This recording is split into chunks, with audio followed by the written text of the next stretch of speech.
జెఫన్యా గ్రంథము మొదటి అధ్యాయము. యూదారాజగు ఆమోసు కుమారుడైన యోషీయా దినములలో హిజ్కియాకు పుట్టిన అమర్యా కుమారుడగు గెదల్యాకు జననమైన కూషీ కుమారుడగు జెఫన్యాకు ప్రత్యక్షమైన యెహోవా వాక్కు. ఏమియూ విడవకుండా భూమి మీదనున్న సమస్తమును నేను ఊడ్చివేసెదను. ఇదే యెహోవా వాక్కు. మనుషులనేమి పశువులనేమి నేను ఊడ్చివేసెదను. ఆకాశ పక్షులనేమి సముద్ర మత్స్యములనేమి దుర్జనులనేమి వారు చేసిన అపవాదములనేమి నేను ఊడ్చివేసెదను. భూమి మీద ఎవరినూ లేకుండా మనుష్యజాతిని నిర్మూలము చేసెదను. ఇదే యెహోవా వాక్కు. నా హస్తమును యూదావారి మీదను యెరూషలేము నివాసులందరి మీదను చాపి బయలుదేవత యొక్క భక్తులలో శేషించిన వారిని, దానికి ప్రతిష్ఠితులగు వారిని, దాని అర్చకులను నిర్మూలము చేసెదను. మిద్దెల మీద ఎక్కి ఆకాశ సమూహములకు రొక్కువారిని, యెహోవా పేరును బట్టియు బయలుదేవత తమకు రాజను దాని నామమును బట్టియు రొక్కి ప్రమాణం చేయువారిని నేను నిర్మూలము చేసెదను. యెహోవాను అనుసరింపక ఆయనను విసర్జించి ఆయన యొద్ద విచారణ చేయని వారిని నేను నిర్మూలము చేసెదను. ప్రభువైన యెహోవా దినము సమీపమాయెను. ఆయన బలి ఒకటి సిద్ధపరచియున్నాడు. తాను పిలిచిన వారిని ఆయన ప్రతిష్ఠించియున్నాడు. యెహోవా సన్నిధిని మౌనముగా నుండుడి. యెహోవా ఏర్పరిచిన బలి దినమందు అధిపతులను రాజకుమారులను అన్యదేశస్థుల వలె వస్త్రములు వేసుకొని వారినందరినీ నేను శిక్షింతును. మరియు ఇండ్ల గడపలు దాటి వచ్చి యజమానుని ఇంటిని మోసముతోనూ బలాత్కారముతోనూ నింపు వారిని ఆ దినమందు నేను శిక్షింతును. ఆ దినమందు మత్స్యపు గుమ్మములో రోదన శబ్దమును, పట్టణపు దిగువ భాగమున అంగలార్పును వినబడును. కొండల దిక్కు నుండి గొప్ప నాశనము వచ్చును. ఇదే యెహోవా వాక్కు. కనానీయులందరూ నాశనమైరి. ద్రవ్యము సమకూర్చుకొనిన వారందరూ నిర్మూలము చేయబడిరి గనుక మక్తేషు లోయ నివాసులారా అంగలార్చుడి. ఆ కాలమున నేను దీపములు పట్టుకొని యెరూషలేమును పరిశోధింతును.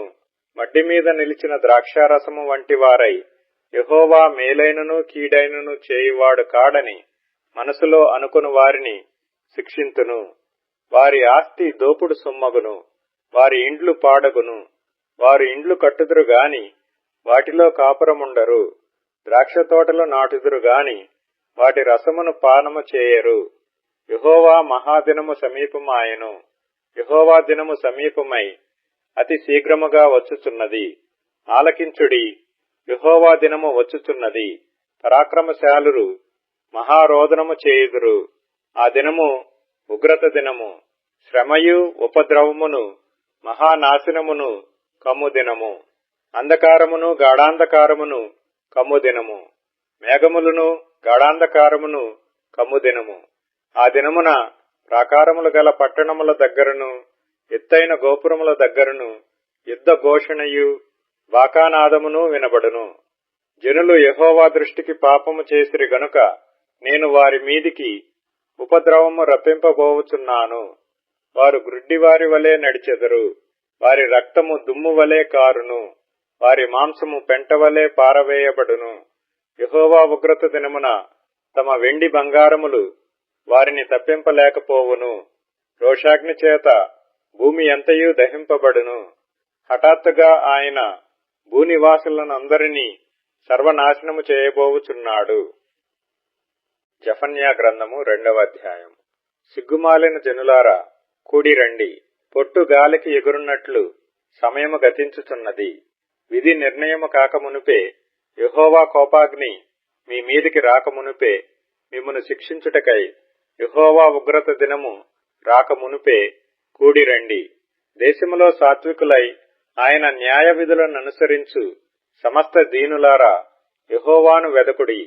మీరు వెదకి వినయము గలవారై నీతిని అనుసరించిన ఎడల ఒకవేళ ఆయన ఉగ్రత దినమున మీరు దాచబడుదురు.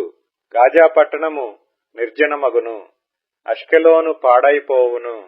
మధ్యాహ్న కాలమందు అష్డోదు వారు బయటికి పారదోలబడుదురు. ఎక్రోను పట్టణము దున్నబడును. సముద్ర ప్రాంతమందు నివసించు కేరేతీయులారా మీకు శ్రమ. ఫిలిష్తీయుల దేశమైన కనాను నిన్ను గూర్చి యెహోవా సెలవిచ్చినదేమనగా, నీయందు ఒక కాపురస్తుడైనను లేకుండా నేను నిన్ను లయము చేతును. సముద్ర ప్రాంతము గొర్రెల కాపర్లు దిగు మేత స్థలమగును. మందలకు దొడ్లు అచ్చట నుండును. తమ దేవుడైన యెహోవా యూదా వారిని కటాక్షించి వారిని చెరలో నుండి రప్పించగా అచ్చట వారిలో శేషించిన వారికి ఒక స్థలముండును. వారు అచ్చట తమ మందలను మేపుదురు. అస్తమయమున వారు అష్కెలోను ఇండ్లలో పండుకొందురు. మోయాబు వారు చేసిన నిందయు అమ్మోను వారు పలికిన దూషణ మాటలను నాకు వినబడెను. వారు నా జనుల సరిహద్దులలో ప్రవేశించి అతిశయపడిన వారిని దూషించిరి. నా జీవము తోడు మోయాబు దేశము సుధమ పట్టణము వలెను, అమ్మోను దేశము గొమొర్రా పట్టణము వలెను అగును. అవి ముండ్ల చెట్లకును ఉప్పు గోతులకును స్థానమై నిత్యము పాడుగా ఉండును. నా జనులలో శేషించువారు నా దేశములను దోచుకొందురు. నా జనులలో శేషించువారు వాటిని స్వతంత్రించుకొందురు. కాబట్టి ఇశ్రాయేలీల దేవుడైన సైన్యములకు అధిపతియగు యెహోవా వాక్కు ఇదే. వారు అతిశయపడి సైన్యములకు అధిపతియగు యెహోవా జనులను దూషించిరి గనుక వారి గర్వమును బట్టి ఇది వారికి సంభవించును. జనముల ద్వీపములలో నివసించు వారందరూ తమ తమ స్థానముల నుండి తనకే నమస్కారం చేయునట్లు భూమిలోనున్న దేవతలను ఆయన నిర్మూలము చేయును. యెహోవా వారికి భయంకరుడుగా ఉండును. కుషీయులారా, మీరును నా ఖడ్గము చేత హతులవుదురు. ఆయన ఉత్తర దేశము మీద తన హస్తమును చాపి అష్షూరు దేశమును నాశనము చేయును.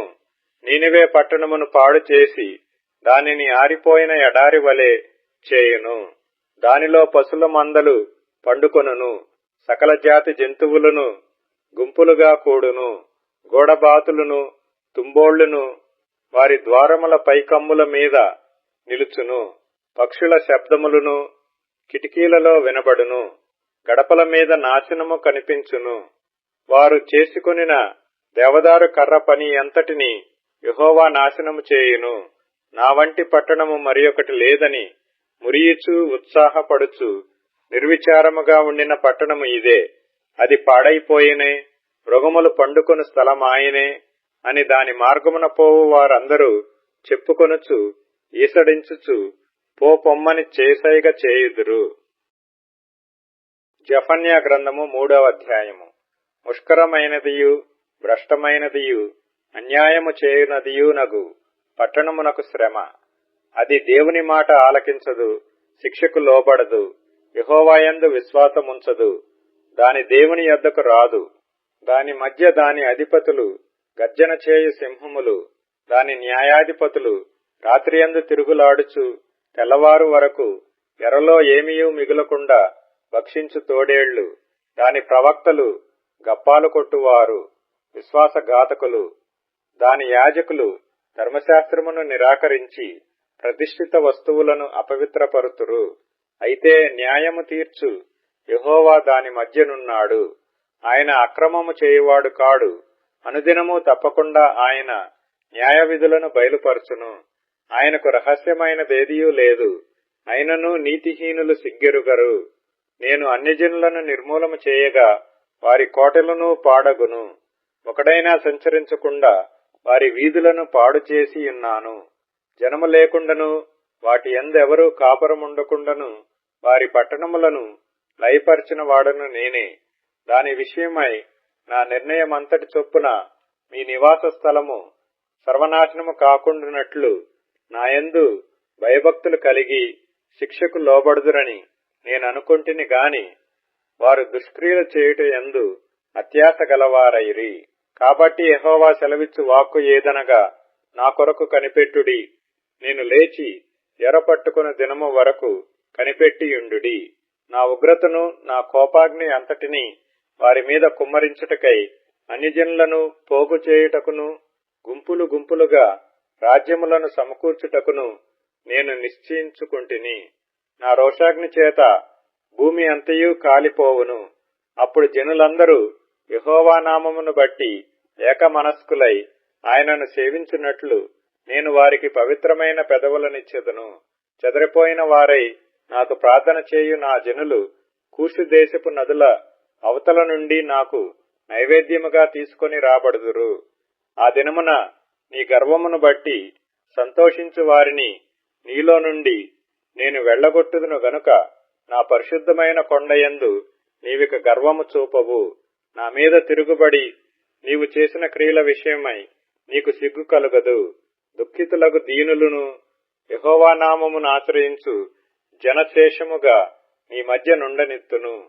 ఇశ్రాయేలీలలో మిగిలిన వారు పాపము చేయరు, అబద్ధమాడరు, కపటములాడు నాలుక వారి నోట నుండదు. వారు ఎవరి భయము లేకుండా విశ్రాంతి గలవారై అన్నపానములు పుచ్చుకొందురు. సీయోను నివాసులారా ఉత్సాహధ్వని చేయుడి. ఇశ్రాయేలీయులారా జయధ్వని చేయుడి. యెరూషలేము నివాసులారా పూర్ణ హృదయంతో సంతోషించి గంతులు వేయుడి. తాను మీకు విధించిన శిక్షను యెహోవా కొట్టివేసి ఉన్నాడు. మీ శత్రువులను ఆయన వెళ్లగొట్టి ఉన్నాడు. ఇశ్రాయేలుకు రాజైన యెహోవా మీ మధ్య ఉన్నాడు. ఇక మీదట మీకు అపాయము సంభవింపదు.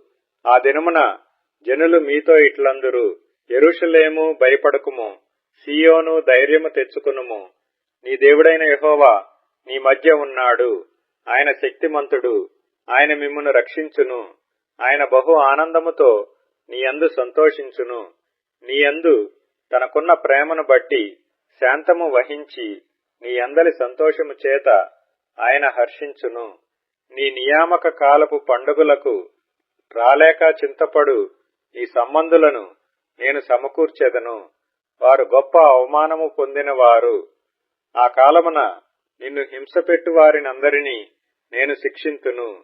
కుంటుచూ నడుచు వారిని నేను రక్షింతును. చెదరగొట్టబడిన వారిని సమకూర్చుదును. ఏ దేశములలో వారు అవమానము నొందిరో అక్కడ నెల్ల నేను వారికి ఖ్యాతిని మంచి పేరును కలుగజేసెదను. ఆ కాలమున మీరు చూచుచుండగా నేను మిమ్మును చెరలో నుండి రప్పించి మిమ్మును సమకూర్చిన తరువాత మిమ్మును నడిపింతును. నిజముగా భూమి మీదనున్న జనులందరి దృష్టికి నేను మీకు ఖ్యాతిని మంచి పేరును తెప్పింతును. ఇదే యెహోవా వాక్కు.